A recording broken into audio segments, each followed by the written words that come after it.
13 വർഷത്തോളം കുവൈറ്റിൽ പ്രവാസിയായിരുന്നു പത്തനംതിട്ട തിരുവല്ല സ്വദേശിയായ ജോർജ് തോമസ്.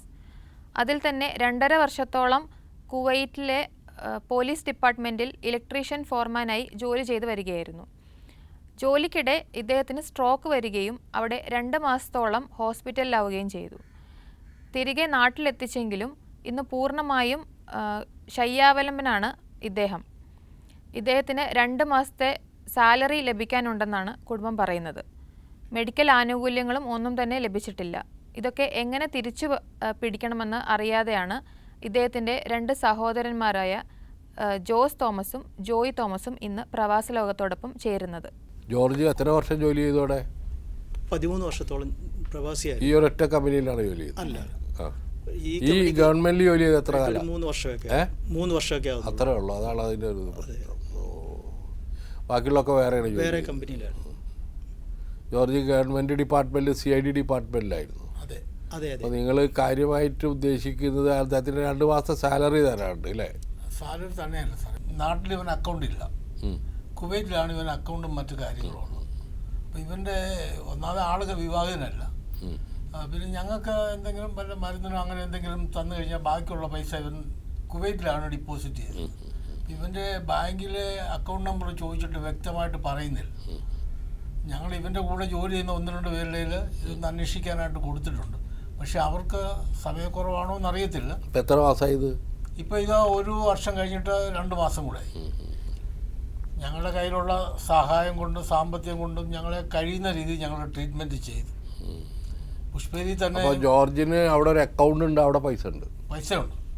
പിന്നെ ശമ്പളം മാത്രം കിട്ടാനുള്ള ഇൻഷുറൻസ് ഉണ്ട്. നിങ്ങൾ ഈ ഗവൺമെൻറ്, അതായത് നിങ്ങൾ ആദ്യം ചെയ്യേണ്ടത് ഇയാളുടെ അവകാശികളാണെന്ന് ക്ലെയിം ചെയ്തുകൊണ്ട് ഒരു എന്താ പറയുക പവർ ഓഫ് അറ്റോറിറ്റി ഉണ്ടാക്കണം.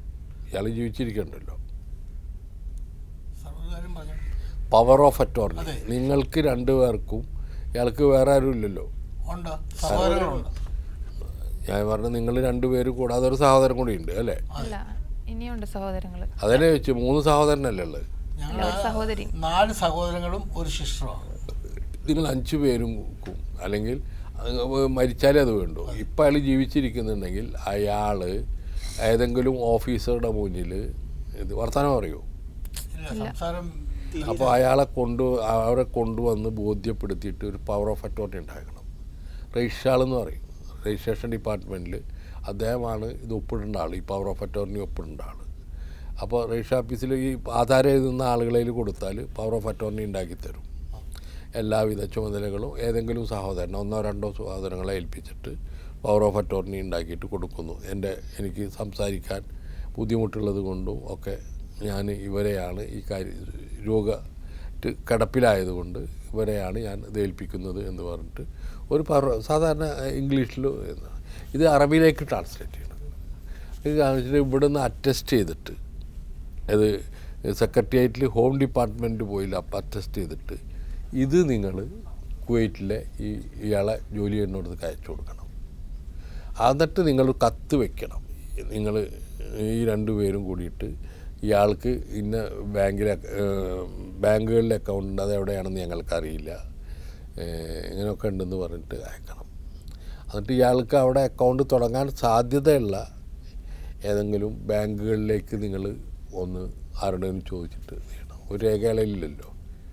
അപ്പോൾ ഇതൊക്കെയാണ് ഇതിൻ്റെ ഒരു പോസിബിലിറ്റി. മനസ്സിലായില്ലേ?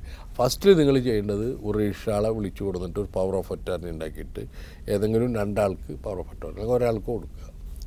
ആ രജിസ്ട്രാൾ അറ്റസ്റ്റ് ചെയ്യും, ഇത് എൻ്റെ മുന്നിൽ വെച്ചിട്ട് ഇയാൾ ഒപ്പിട്ട പവർ ഓഫ് അറ്റോറിറ്റിയാണ്. മനസ്സിലായില്ലേ? ആ പവർ ഓഫ് അറ്റോർണി നിങ്ങൾ ഒരു അറബിക്ക് ട്രാൻസ്ലേഷനോട് കൂടിയിട്ട് വേണമെന്നുണ്ടെങ്കിൽ മതി. അത് പിന്നെ നോട്ടറിയെ കൊണ്ടൊന്ന് അറ്റസ്റ്റ് ചെയ്യിച്ചോളൂ. കടലാസിലാണ് ഉണ്ടാക്കുക. നോട്ടറി അറ്റസ്റ്റ് ചെയ്തിട്ട് ഇവിടെ ഹോം ഡിപ്പാർട്ട്മെൻറ്റിൽ അറ്റസ്റ്റ് ചെയ്യിക്കണം. അതൊക്കെ ഒറ്റ ദിവസം കൊണ്ട് കഴിയുന്ന കാര്യം, അതൊന്നും വലിയ ബുദ്ധിമുട്ടുള്ളതല്ലേ. പവർ ഓഫ് അറ്റോറിറ്റി ഉണ്ടാക്കാൻ അദ്ദേഹം വീട്ടിലേക്ക് വരും, പൈസ കിട്ടിയാൽ മതി. രജിസ്ട്രാൾ വീട്ടിൽ വന്നിട്ട് ഇത് ചെയ്യും. അങ്ങനെ അപ്പോൾ നിങ്ങൾക്ക് രേഖയായി. മനസ്സിലായില്ലേ? ആ രേഖ നിങ്ങൾ മിനിസ്ട്രിയിൽ ഇയാളെ പോലീസ് ഡിപ്പാർട്ട്മെൻറ്റിലേക്ക് അയച്ചു കൊടുക്കുക. വിത്ത് എ ലെറ്റർ, ഞങ്ങളൊരു ലെറ്ററോട് കൂടിയിട്ട് അയച്ചു കൊടുക്കുക. ഇയാൾ ഇങ്ങനെ ഇതായിട്ട് ഇത്ര കാലമായിട്ട് കിടക്കുകയാണ്, ഞങ്ങൾക്കിതിൻ്റെ വഴി നിശ്ചയമില്ലാത്തതുകൊണ്ടാണ് ഇങ്ങനെ ദീർഘിച്ചു പോയത്. ഇപ്പോൾ ഇയാളെ പവർ ഓഫ് അറ്റോർണി ഗവൺമെൻറ് പ്രകാരം കിട്ടിയിട്ടുണ്ട്. ആ പവർ ഓഫ് അറ്റോർണി സഹോദരൻ ഞാൻ പറയുന്നത് ഇയാളുടെ പൈസയും ഇയാൾക്ക് കിട്ടാനുള്ള ശമ്പളവും ആനുകൂല്യങ്ങളും ഈ അക്കൗണ്ടിലേക്ക്, നിങ്ങളൊരു അക്കൗണ്ട് തുടങ്ങണം അവിടെ, ഈ അക്കൗണ്ടിലേക്ക് അയച്ചു തരാൻ വിനീതമായി അഭ്യർത്ഥിക്കുന്നു എന്ന് പറയാം. അത് നിങ്ങൾ തമ്മിൽ ഉണ്ടാവണം. വന്നാൽ നിങ്ങൾ മാത്രം ഒറ്റയ്ക്ക് എടുക്കരുത്, ഇയാളെ ചികിത്സയ്ക്ക് ഉപയോഗിക്കുക, ബാക്കിയുള്ളത് നിങ്ങൾ എടുക്കുക. അങ്ങനെയാണ് ചെയ്യേണ്ടത്. അയാളെ പേരിൽ ഡെപ്പോസിറ്റ് ഇട്ട് കൊടുക്കുക. ഇത്രയും കാര്യങ്ങൾ ചെയ്യണം. ഇതാണുള്ളത്. പിന്നെ ഇതിൻ്റെ ഒരു കോപ്പി നിങ്ങൾക്ക് എംബസിയിലേക്ക് അയച്ചു കൊടുക്കാം. കുവൈറ്റ് എംബസിയിലേക്ക്, ഇന്ത്യൻ എംബസിയിലേക്ക് അയച്ചു കൊടുക്കുക. ഇതൊക്കെ ഫോട്ടോകോപ്പിയുടെ അയക്കാണ്ട് കിട്ടുക. ഒറിജിനലൊന്നും ഒരു സ്ഥലത്തേക്ക് അയക്കരുത്. പവറിൻ്റെ ഇതൊക്കെ അറ്റസ്റ്റ് ചെയ്തുള്ള കോപ്പികൾ അയച്ചു കൊടുത്താൽ മതി. ഇതിൻ്റെ ഒറിജിനൽ നമ്മളതിൽ ഉണ്ടെന്നുള്ള നിലയിൽ അങ്ങനെ ചെയ്തു കഴിഞ്ഞാൽ നിങ്ങൾക്ക് കിട്ടാനുള്ള പൈസ കിട്ടുമെന്നാണ് ഞാൻ പ്രതീക്ഷിക്കുന്നത്. അങ്ങനെയാണ് എല്ലാവരും ചെയ്യാറ്. ഇത് നിങ്ങൾ കുറച്ച് മുമ്പ് വന്നിരുന്നെങ്കിൽ വളരെ വേഗത്തിലാകുമായിരുന്നു. അപ്പോൾ അവരൊക്കെ ഒരു കൊല്ലമൊക്കെ ഓർമ്മയിൽ നിന്ന് പോകുമല്ലോ. പക്ഷെ അത് അധികമായിട്ടില്ല, ഒരു കൊല്ലമല്ലേ ആയിട്ടുള്ളൂ. ഒരു കൊല്ലം എന്ന് പറഞ്ഞാൽ റെക്കോർഡിക്കലി എല്ലാ സാധനങ്ങളും അവിടെ ഉണ്ടാവും, യാതൊരു സംശയമില്ല. കേട്ട നിലയ്ക്ക് കുറച്ച് ബുദ്ധിമുട്ടുള്ള അസുഖമാണ് അല്ലേ? നല്ല ഒരു ഭാഗം കൈയും കാലും അനക്കാനേ പറ്റുന്നില്ല. പിന്നെ ഞങ്ങളിങ്ങനെ ജ്യേഷ്ഠൻ്റെ സുഹൃത്ത് മുഖേന ഇങ്ങനെ അന്വേഷിച്ച ഉടനെ നമുക്ക് ഈ ബാങ്ക് അന്വേഷിക്കലാണ് പ്രധാനം. ബാങ്ക് നിങ്ങൾ അന്വേഷിച്ച് പിടിക്കണം. അല്ല, ഈ പോലീസ് ഡിപ്പാർട്ട്മെൻറ്റിലായതുകൊണ്ട് അങ്ങോട്ട് നമുക്ക് ഒന്ന് ബന്ധപ്പെടാനായിട്ട് ഒന്നും സാധിക്കും. അത് കുഴപ്പമില്ല, നിങ്ങളൊന്ന് വെച്ച് പറഞ്ഞാൽ മതി. അവിടെ ആരെങ്കിലും വിളിക്കുക എന്തെങ്കിലും ചെയ്തിട്ട് പറഞ്ഞാൽ മതി. അതൊന്നും ബുദ്ധിമുട്ടുള്ളവരൊന്നും ആവില്ല. പോലീസ് ഡിപ്പാർട്ട്മെൻ്റ് ആയാലും നിങ്ങൾ ആരെങ്കിലും അടുത്ത ഓഫീസറെ വിളിക്കുക, ഞങ്ങൾക്ക് ആരെയാണ് കോൺടാക്ട് ചെയ്യുന്നത് ഇഷ്ടമില്ല എന്നൊക്കെ പറഞ്ഞിട്ട് എഴുതിയാൽ മതി.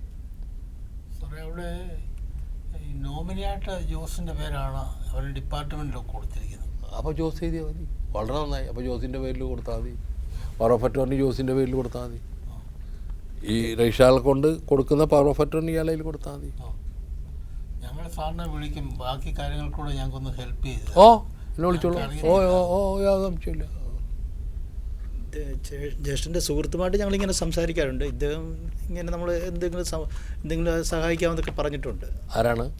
സോജി ജോലി ചെയ്യുന്ന ആളാണ്, കുവൈറ്റ് ജോലി ചെയ്യുന്ന. അയാളോട് പറയേണ്ടത് നമുക്ക് ബാങ്കിൻ്റെ അക്കൗണ്ട് ബാങ്ക് പേര് മാത്രം കിട്ടിയാൽ മതി. ബാങ്കിൻ്റെ പേര് കിട്ടിയാൽ നമുക്ക് വേഗം കണ്ടുപിടിക്കാം. അയാളെ അക്കൗണ്ടുള്ള ബാങ്കിൻ്റെ പേര് കിട്ടിയാൽ ഈ പവർ ഓഫ് അറ്റോർണി വെച്ച് നമുക്ക് ചോദിക്കാം. അതിനെപ്പറ്റി ഇങ്ങനെ ഞാൻ പറഞ്ഞുകൊണ്ട് പുള്ളിക്കാരൻ പറയുന്നത്, ഈ അവിടെ ഒരു ബാങ്കിലൊരു കോഡുണ്ട്, ആ 4 അക്ക ഒരു കോഡുണ്ട്. ആ കോഡ് ജ്യേഷ്ഠനോട് ചോദിക്കുന്നുണ്ട്, പുള്ളിക്കാരന് കൃത്യമായിട്ടല്ല പറയുന്നത്. ഏത് ബാങ്കാണെന്ന് പറയുന്നുണ്ടോ?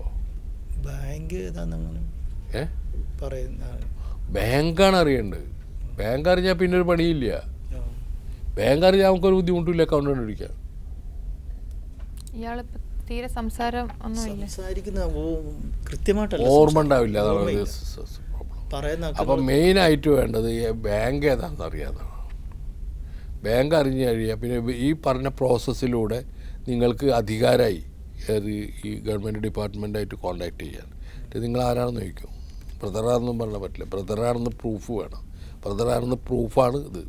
അത് ബ്രദറായതുകൊണ്ട് മാത്രമല്ല, എല്ലാവരും കൂടിയിട്ട് നിങ്ങൾ അധികാരപ്പെടുത്തിയിട്ടുണ്ട്. അയാൾ ഈ സുഖമില്ലാതെ കിടക്കുന്ന ആൾ വിത്ത് പിന്നെ ഇയാളെ വിറ്റ്നസ്സാണ്. ആര് ഇത് റേറ്റ് ചെയ്ത് തരുന്ന ആളെ വിറ്റ്നസ്സാണ്. സർക്കാർ ഉദ്യോഗസ്ഥരാണ് വിറ്റ്നസ് ചെയ്യുന്നത്. അത് ഹോം ഡിപ്പാർട്ട്മെൻറ്റ് അറ്റസ്റ്റ് ചെയ്തിട്ടുണ്ട്. പിന്നെ ഒരു പ്രശ്നമില്ല കേട്ടാ. ഇനി നിങ്ങൾക്ക് സംശയമുണ്ടെങ്കിൽ ഞാൻ അത് കുറേ ഇത്തരത്തിലുള്ള കാര്യങ്ങൾ ചെയ്തുള്ളതാണ്. മരണപ്പെട്ടവരതാണ് അധികം ചെയ്തത്. പക്ഷേ ഇങ്ങനത്തെ ഇപ്പോൾ ആദ്യമാണ്. ഇതാണ് ഇതിൻ്റെ പ്രൊസീജിയറായിട്ട് എനിക്ക് തോന്നുന്നത്. വീട്ടു രജിസ്റ്ററൊക്കെ നമ്മൾ നടത്താറില്ലേ, അതൊക്കെ പോലെ തന്നെ. കുറച്ച് പൈസ കൂടുതലവിടെ കെട്ടിവെച്ചാൽ ഇയാൾ വരും, രജിസ്റ്റർ വരും. ഇത്രയാണ് ഇപ്പോൾ ഇതിൽ ചെയ്യാനുള്ളത്. കാരണം നിങ്ങൾ മാക്സിമം ചെയ്യുന്നുണ്ടെന്ന് അറിയാം. നോക്കുക, ഒരാൾ ഇത് ആയിപ്പോയില്ലേ. അന്നു മുതൽ ചികിത്സയാണ് പുഷ്പഗിരിയിൽ. ഓ, അന്നു മുതലേ ചികിത്സയിലുണ്ട്. എന്ത് ചെയ്യാനാ നിങ്ങൾക്ക്? നമുക്കറിയാം അപ്പോൾ എങ്ങനെയാണ് കൊണ്ടുപോകണമെന്നൊക്കെ ഇപ്പോൾ നമുക്ക് ആലോചിച്ചാൽ അറിയാമല്ലോ. നമുക്ക് നോക്കാം.